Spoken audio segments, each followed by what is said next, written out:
Julie and Keith's love has stood the test of time. They were seen as a happy couple. I've been together for 36 years. They just seemed to mesh. But after 3 decades, Who's Delilah? deep restlessness seeps in. It was the facade of a perfect marriage, but inside it was broken. There's lust and greed, the fantasy of being somebody else, doing something else. And a once fiery love is reduced to ash. The left end of the home was completely consumed by fire. It was not real. It just was not real. Love may be blind and marriage bliss, but divorce is murder.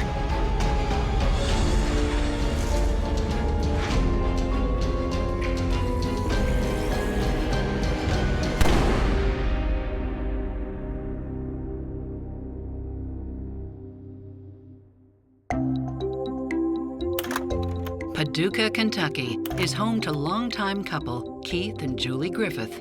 They had been together for years and years. They were together when they were in junior high school and high school, and they got married. And so far as I recall, they didn't really have any problems.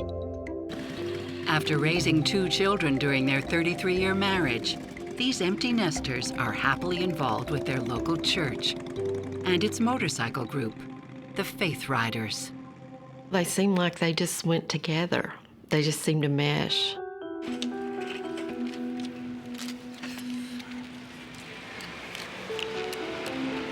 Ooh, hey, you hippie. Someone needs a haircut. Yeah, I was thinking of growing it. You know, you used to love it when it was long, remember? Yeah, those days are long gone, Easy Rider. Thanks for the ride. But they've started to drift apart. I'll see you next week. Yeah.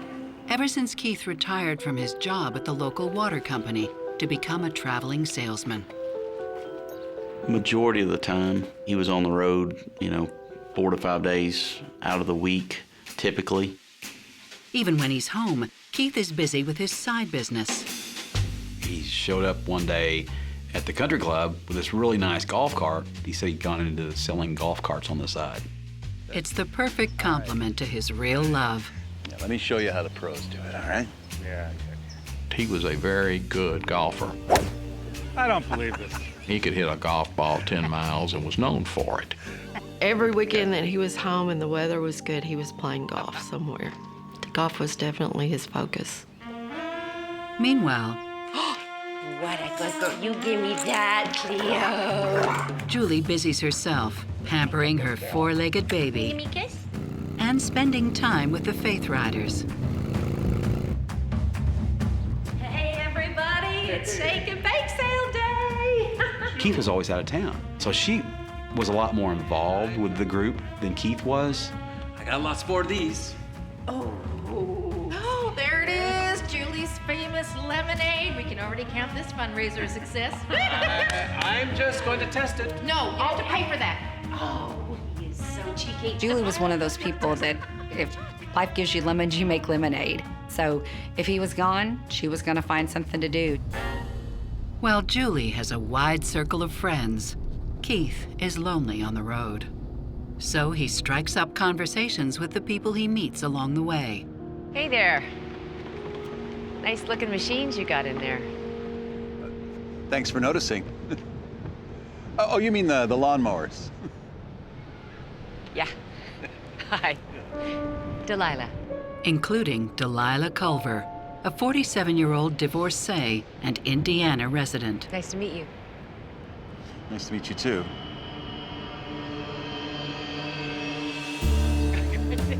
Casual conversation somehow turns into dinner. Essentially, her work and his work at that time was similar. It was just a business relationship or a friendship, so to speak. Except for one tiny detail. Divorce is really, really hard. It's hard. Oh, yeah, it's weird. I don't know why I wear it. It's been a couple of years, and it just feels weird not having it.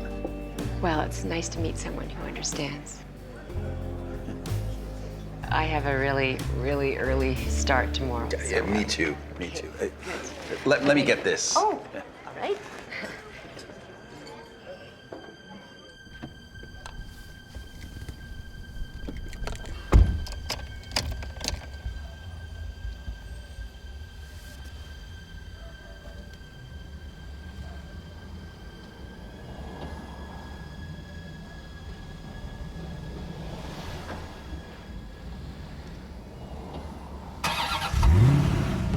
Back at home, Keith sets out to be the best husband he can be, starting with his honey-do list. Oh my gosh.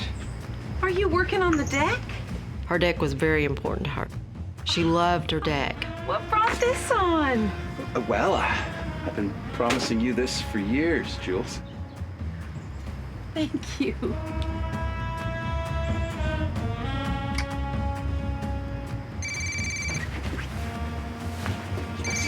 Take this. Okay.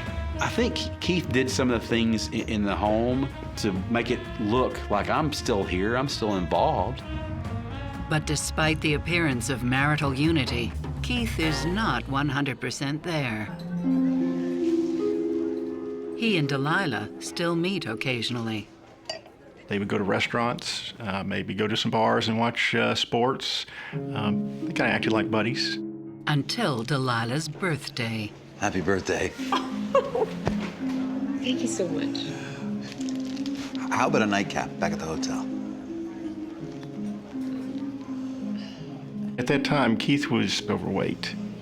I'm actually seeing someone. His name's Calvin. Of course.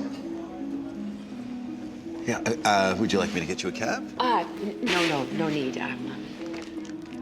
Thanks for the chocolates. I think it would be best if we didn't do this anymore.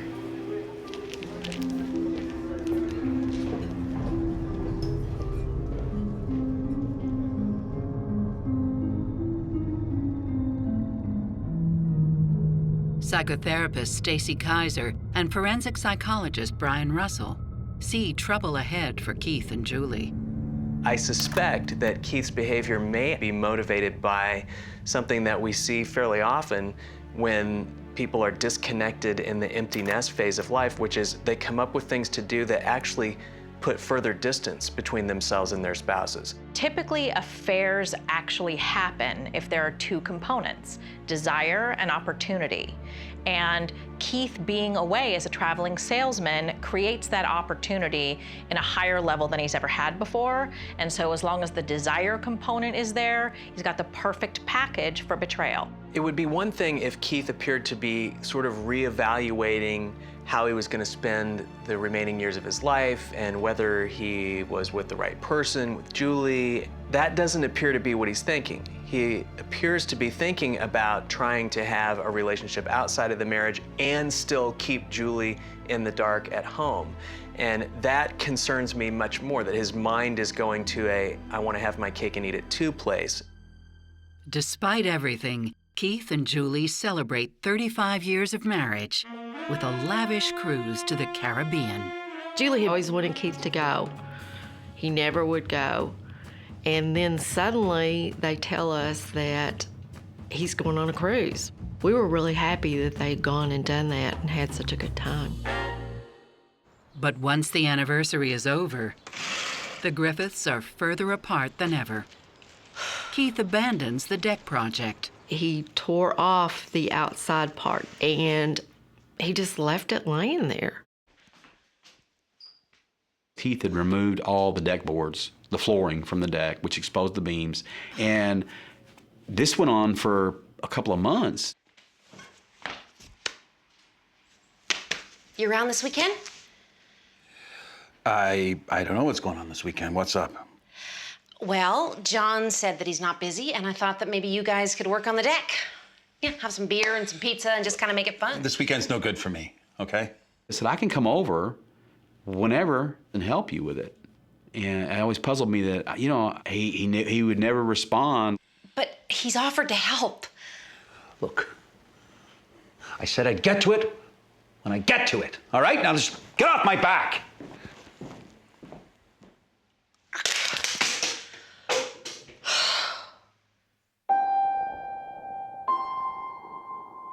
Nice and slow. Okay. Instead of renovating his home, Keith focuses on renovating himself. Oh, I'm proud. In early 2013, he has gastric bypass surgery. Doing good. Let's take those off. Oh my goodness, you're doing so well. Here, why don't you lie down? That's it. Okay. His cholesterol was high. He was overweight. his sugar was high, and that would help all of that, which all made perfect sense. Thanks, Jules. No, of course. His recovery is quick. In mere months, he springs back light as a feather. He lost more than 100 pounds, and he was working at it. I mean, he'd get out and walk and walk and walk. I was like, wow, I mean, what a transformation. And she's like, I know, didn't he look great? You know, I'm so proud for him. But the new slim Keith is about to get caught in a web of deception that might not hold the weight of his lies. It was very obvious that he thought, hey, I look pretty good now, and I know it. Surprise. There was nothing she could do, and she knew that.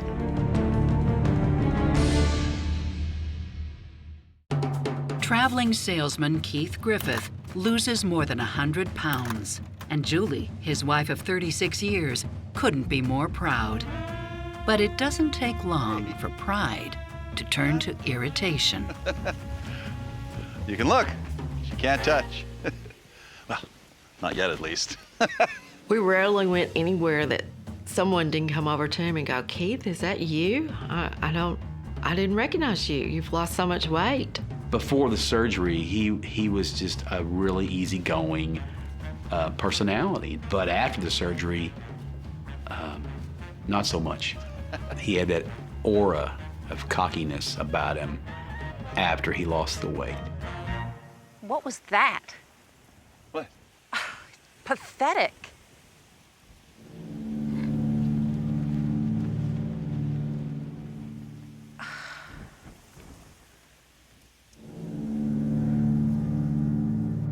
The tensions continue into the fall.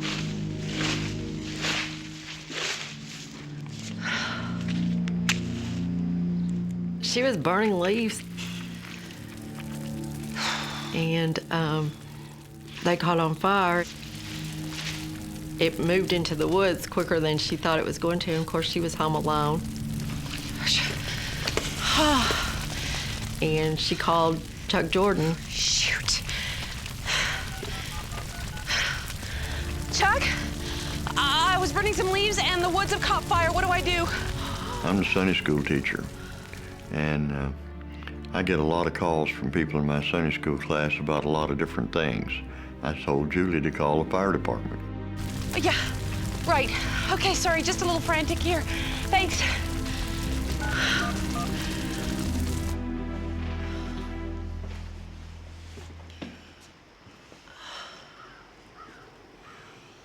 Why didn't you call me? You weren't here. I bet you called Chuck.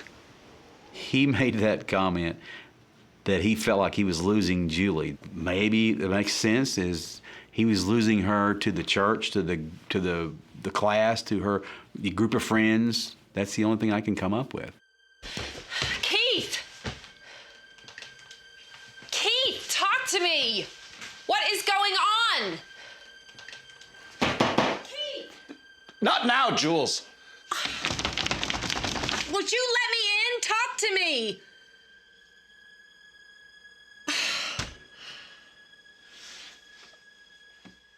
After more than 2 years of silence, Keith texts Delilah out of the blue.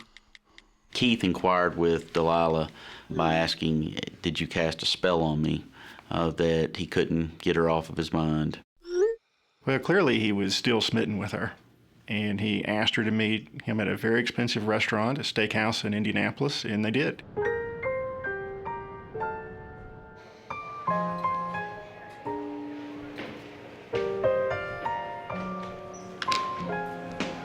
Keith, is that you?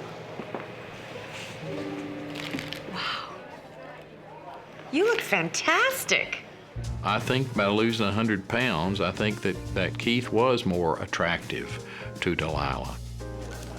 Well, you look great too. The pretext of dinner is to celebrate Delilah's first book. To your literary career. It's almost a perfect evening, except for frequent interruptions from Calvin. Are you still, No, it's over. He's just not accepting it. she continued to take texts and get calls. The guy was calling her up and was just bugging her to death. But, there. He's not going to bother us anymore. It sort of propelled them into greater friendship that night, and they had just a great time. Who's bothering you now? Nobody at all. In the following weeks, she and Keith ramp up their texts to one another. Keith immediately began showering her with gifts, flowers, purses, jewelry. He was really pursuing her. By the autumn of 2013, Keith's efforts to court Delilah appear to be paying off. To the point that Delilah accompanies Keith to have corrective laser eye surgery. He wanted to do it up there where she could, take care of him. He was so close to that girl that he was not having sex with that he wanted her to do it. That was really peculiar. She did not know that he was having it done. Hey, Jules. Hey!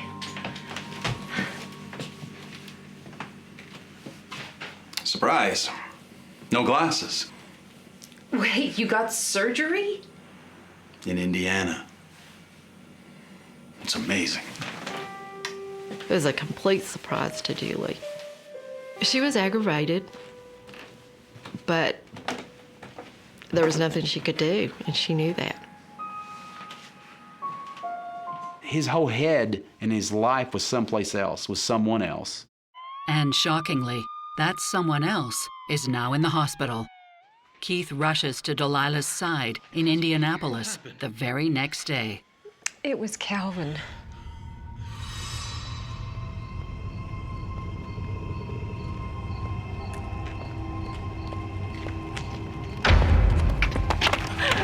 Calvin, you scared me. What are you doing? This Calvin guy tried to, forced her in the car with him and was threatening to kill her and all this kind of stuff. Get in the car. No, I am not getting into the car. This is... Stop! Stop!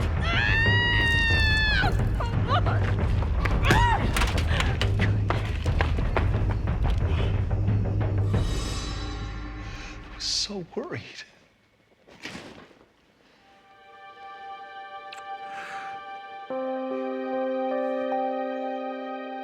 Keith has not been showing much regard or much interest in Julie's feelings for a long time. And yet, when Delilah is injured, Keith races to her side and he's being compassionate to Delilah because he wants something from Delilah. He's not being compassionate to Julie because he no longer wants anything from Julie. Whether he loves one of these women or both of these women, what's very clear to me is that he's lying to both of these women. And so that tells me that there's a level of emotional detachment. There's a level of disrespect. There are people that would minimize what's going on between Keith and Delilah. They might call it a friendship. They might call it an affair of the heart that hasn't gone anywhere.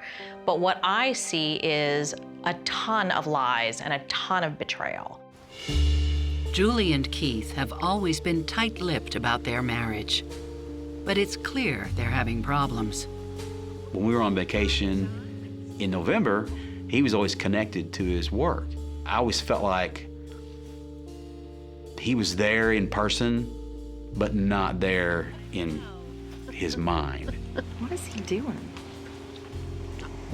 Probably sexting a secret girlfriend. She even made a joke about him having another girlfriend in one of his sales regions. But there are other, more serious indications that something is wrong. I'm sorry, Jules.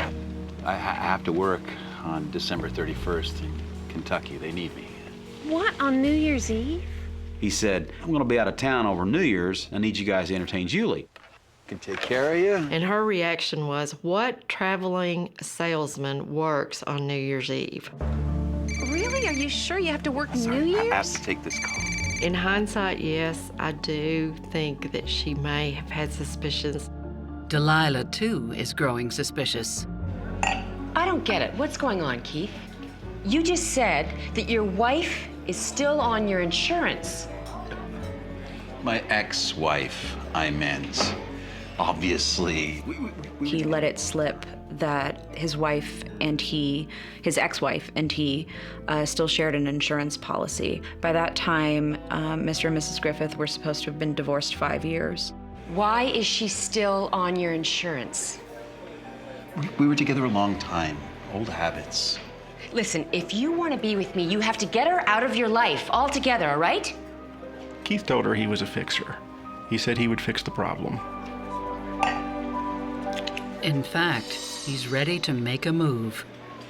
I hate not being able to see you more. That we're so far apart.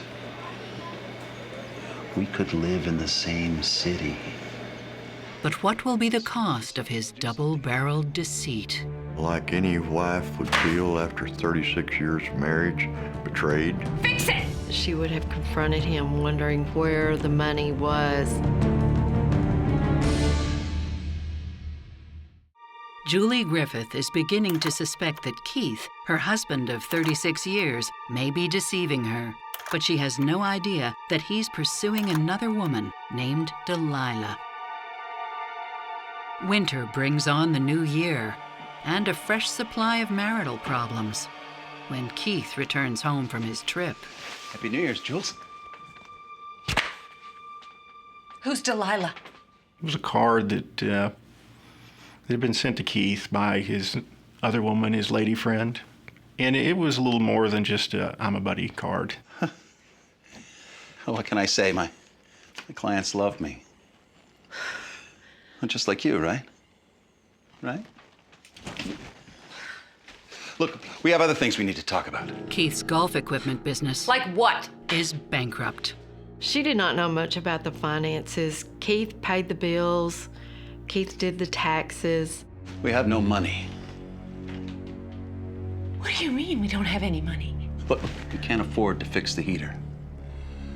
They'd been having the heater problems, and they had to get that heater replaced, or there would be carbon monoxide released in their home. Well, you either explain to me why we can't afford it, or you fix it!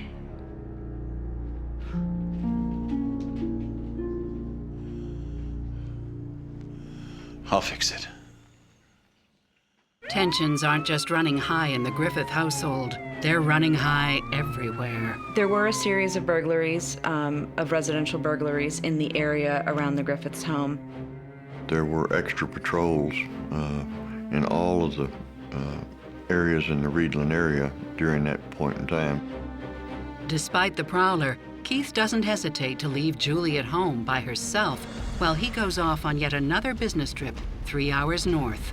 There was snow and ice on the road. He sent her a picture of what he was driving through. I think as far as Julie knew, he was on a regular sales trip. Nothing out of the ordinary. But of course, it's not an ordinary trip at all. Keith is meeting Delilah. He bought her things. He, not only gave her nice gifts, but he made car payments for her. He gave her money. Julie would have been furious if she'd have known he was giving other people money when they were struggling. That January night, Keith checks into his hotel room nearby around 9 p.m. alone. See you tomorrow, all right? You bet. Good night. At night. 220 miles away, Julie heads home from church, also alone.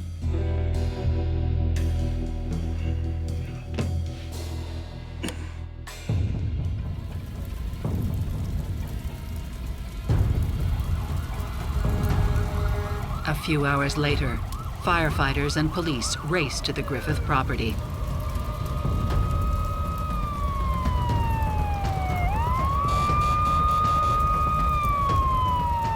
When the first responders arrived at the Griffith residence, it was a ball of fire. It was totally engulfed in flames. We had no idea if anyone was or was not inside. Hello? I received a call at approximately 3:15 in the morning from Craig County Sheriff's Department. Why? What's going on? Is she okay? Is she in there? I just prayed to God that Julie wasn't in there. Hey, I'm coming over right away. So I got dressed, got my cruiser, and drove out to the scene. In time to see the firefighters extinguish the last licks of flame. She answered?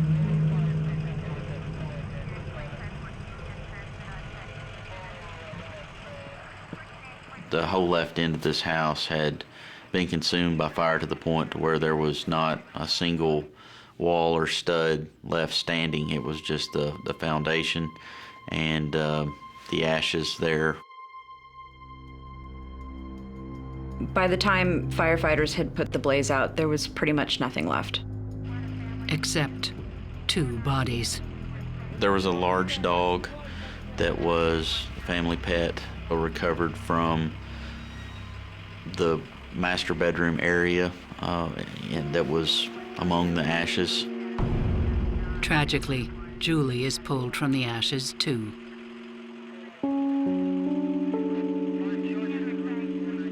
Julie was a very kind, sweet, gentle person. She was just a great lady that didn't deserve this.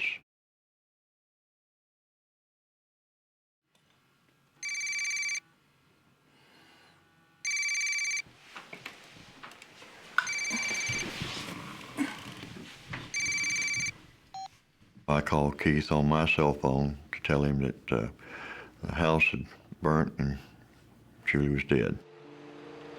It's just over 3 hours drive from Jeffersonville to Paducah. When he pulled up to the scene of the fire in his truck,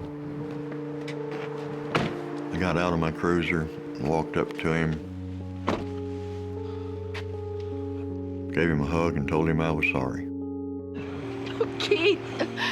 Of course, my husband and I are both losing it at that point. It was an emotional state I can't describe. You know, you're always welcome to stay with us. We'd just been with her. It was not real. It just was not real.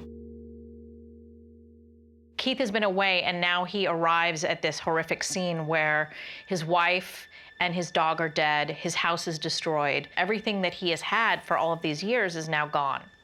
I do think that he would be worrying what people would think about the fact that he was away when this happened.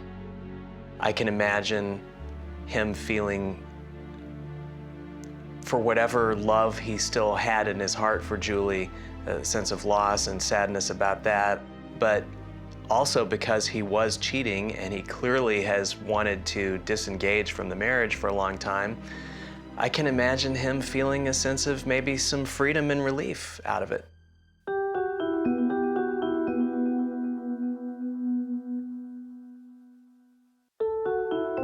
Fire marshals don't see any telltale signs of arson. It was assumed that this was a heating unit fire, an accidental fire. Except the autopsy on Julie's body reveals Julie did not die of smoke inhalation. That was the pinnacle part of the investigation that completely changed everything. This was a homicide. Julie Griffith and her dog Cleo appear to have died in a tragic house fire, until the autopsy on Julie's body reveals that she did not die of smoke inhalation. It was determined that Julie had been shot 3 times in the torso. Bullets found at the scene corroborate the autopsy's findings. Now police consider a new theory, that a prowler shot Julie in a break-in gone wrong. Detectives were assigned to canvass the area, go door to door, trying to look for anyone that may have seen or heard anything. The sheriff's office knocked on every door in the neighborhood to see if they could uncover any video recordings when this event happened that night. The investigation takes another turn as deputies sift through what's left of the garage.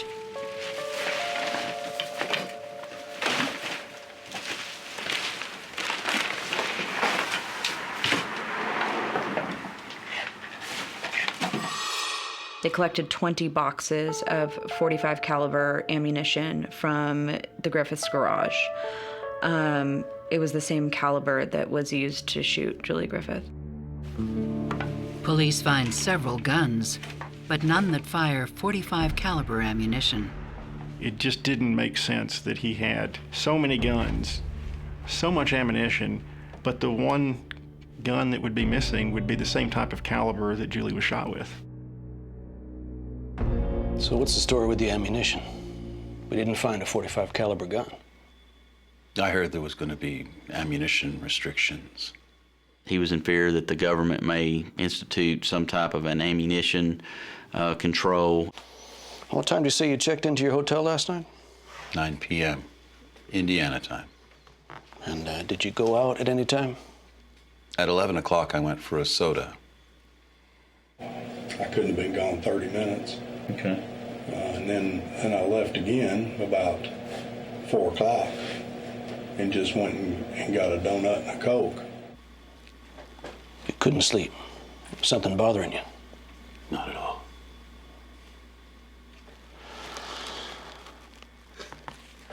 Now, one other thing. Can we see your phone? Sure.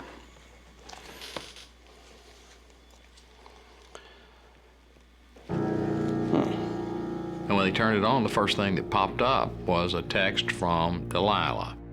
It just simply asked the question, did you make it home okay?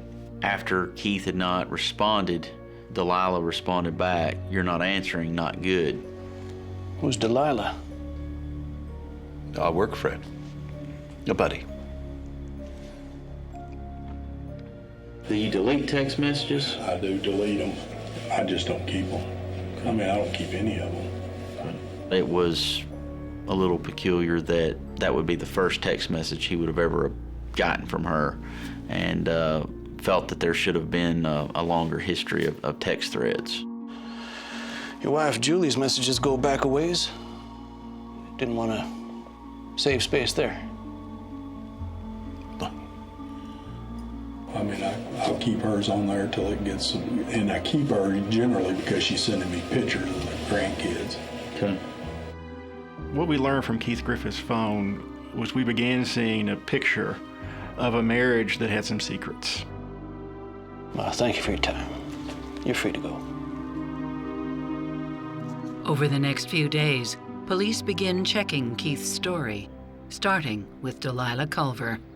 One possibility that was concerning initially was, did she know about this murder? Was she involved in this murder? Why am I here? What's your relationship to Keith Griffith? Well, I guess you could say we're dating. Did you ever meet his wife, Julie? No, you mean his ex-wife. No, I mean his wife. The one who just died in a fire in their home. She was in shock. No, wait a minute. You're talking about Keith Griffith? Mm-hmm. She was emotionally devastated when she found out that he was married. Delilah has to be in shock right now because whatever you'd imagine is going on in your relationship is not typically something as serious and potentially dangerous as this. And so if I'm Delilah, I'm rethinking our entire relationship and wondering what I might have missed, what he might have lied about. And I also am questioning myself, wondering if I was in denial, if I should have known. I don't think Keith is probably that worried about the police finding out about the affair. I think he probably feels that whether or not he was having an affair with Delilah doesn't really prove or disprove anything about whether he was or wasn't the murderer. Police learn that Delilah did not leave Indiana that night. So she's dropped as a person of interest. But they don't stop their investigation of Keith. The detectives worked on getting a warrant to search his vehicle. One of the things found in his vehicle was he had a new insurance policy. That was really a matter of days old. And it was an insurance policy on Julie Griffith's life. There's also an older policy on her life. It was going to expire, but At the time, both policies was in place. You've got the insurance policies that are overlapping, both that would pay out a significant amount of money, not to mention the insurance on the home. Then you've got Delilah being a whole nother motive of being able to essentially start a new life in Indiana and have the financial backing to springboard that new life as a result of your insurance payouts. Keith Griffith may have motive. Yeah, I had a reservation. Keith Griffith. But he also has an alibi. Oh, look at that. 901. Thanks. Until the hotel's security footage points to a much more complicated story. You can clearly see Keith leaving the inn door. He's wearing a denim shirt that had his company logo. And then he returns 6.5 hours later, approximately, wearing a different outfit. The convenience store has no record of anyone purchasing Keith's brand of soda that night. And the donut shop wasn't even open at the time he said he was there. He stated where he was, but when law enforcement began to look into his alibi, they knew he was lying.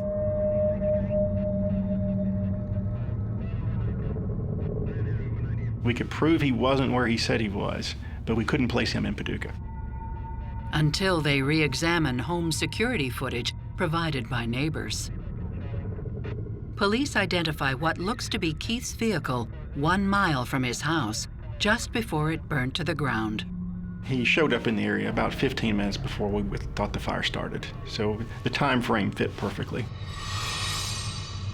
Keith Griffith is charged with Julie's murder, plus arson, tampering with evidence, and animal cruelty. I didn't do it! The spouse is always the person that they suspect first. And I had to take it as that no, he did not do it. I swear I'm innocent. But they have something that makes them think that they do. But when Keith stands trial a few months later, Circuit Court in session, the Honorable Judge Hancock back presiding. shocking secrets are revealed about his life that might just let Keith off the hook. There was no smoking gun. There was no DNA. The devil is after everybody. He never lets up.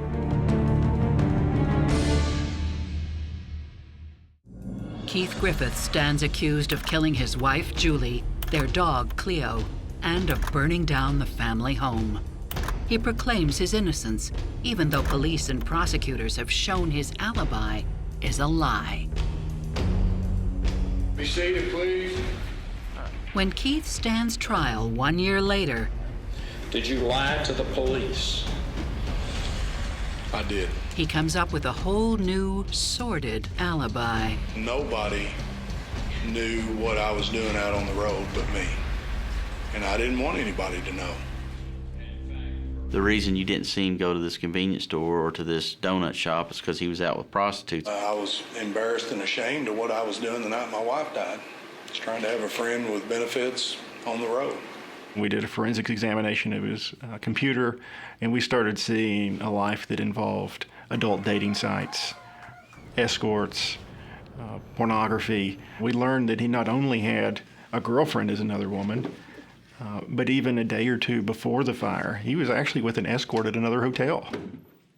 It was the facade of a perfect marriage. That marriage on the outside that looked perfect, but inside it was broken. Keith's defense was that he made mistakes. He had a life that he was embarrassed of on the road that dealt with other women and sex, but he wasn't a killer. I'm still embarrassed and ashamed of all of it. Did you kill your wife? No, sir, I did not. I loved my wife. It's hard to prove or disprove Keith's new story, leaving just enough room for reasonable doubt. The only piece of tangible evidence that Keith was in Paducah that night is one grainy surveillance video image. Obviously, it was argued that that wasn't his vehicle at his trial. Jury deliberations take just 5 hours. 8 jurists voted for conviction and 4 voted for acquittal. Because this was a capital case, the jury had to decide unanimously. And because they couldn't decide that, they declared a mistrial. They have to start over. Except, in the end, they don't. If there was one person, just one person that I wanted dead, it would be him. A jailhouse informant comes forward to police to say he's got valuable information. Keith Griffith had solicited that inmate to shoot one of the lead detectives on the case. This is too good. You serious? Griffith told you to kill me and make it look like a home invasion? He had been attempting to plan a hit to be placed on myself. I mean, that is the craziest thing I ever heard of. Okay. Here's what we're gonna do. To verify the informant's story, police ask him to get it on tape.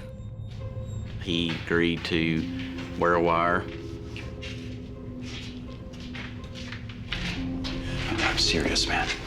If I can get rid of Matt Carter, I'm scot-free. And you will be a very rich man. You know, they discussed in detail what he wanted done. When we learned that Keith Griffith was actively trying to kill the lead detective, I realized that he is far more dangerous than I ever believed before. Confronted with this new hard evidence against him, Keith makes a deal. Keith Griffith agreed to plead guilty to charges of murder, first-degree arson, animal cruelty, tampering with physical evidence, and there was an added charge of solicitation to second-degree assault. Police and prosecutors finally have a clear picture of what happened on the night of January 16th, 2014. After years of racking up debts on escorts and gifts for Delilah, Keith was desperate. Keith didn't watch his money very closely, and even though he made a decent living, he was pretty impetuous. I'm sure they loved him in some of those nudie bars. Killing Julie would wipe the slate clean. He would just get rid of Julie and get with Delilah, and then everything would be good. So he sets up his alibi. I know one. Then drives back to Paducah. He arrives at the house.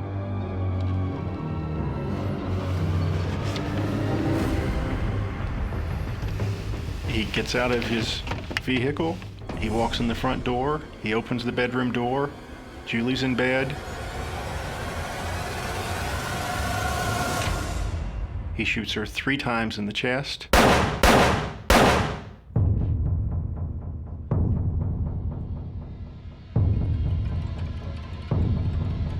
Cleo.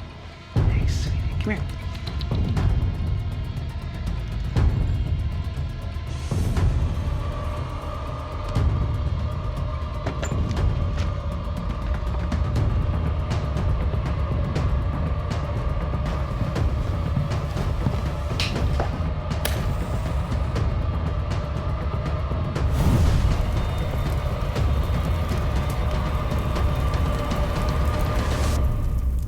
He lights the house on fire, and he gets in his vehicle, and he drives right back to the hotel.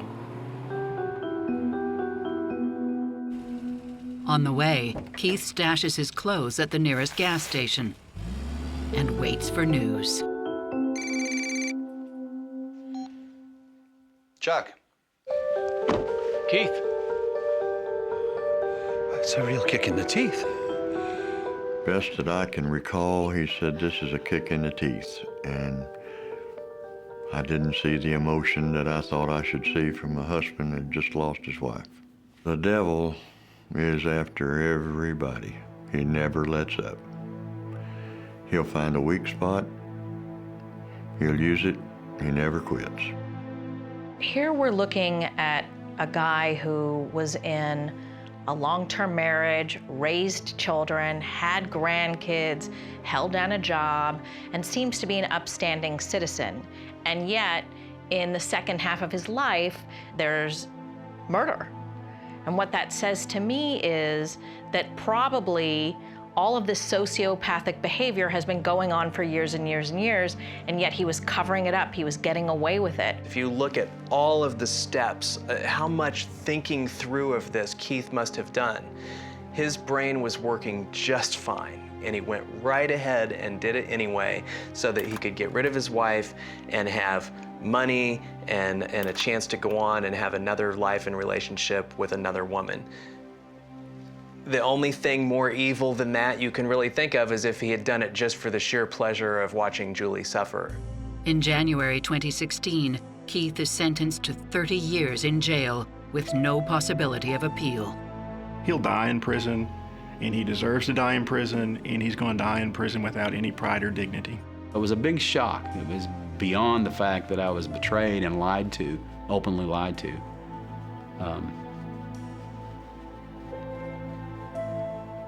I don't know how to describe that feeling, but a little bit scary. We thought we knew Keith and Julie. We thought we knew their relationship.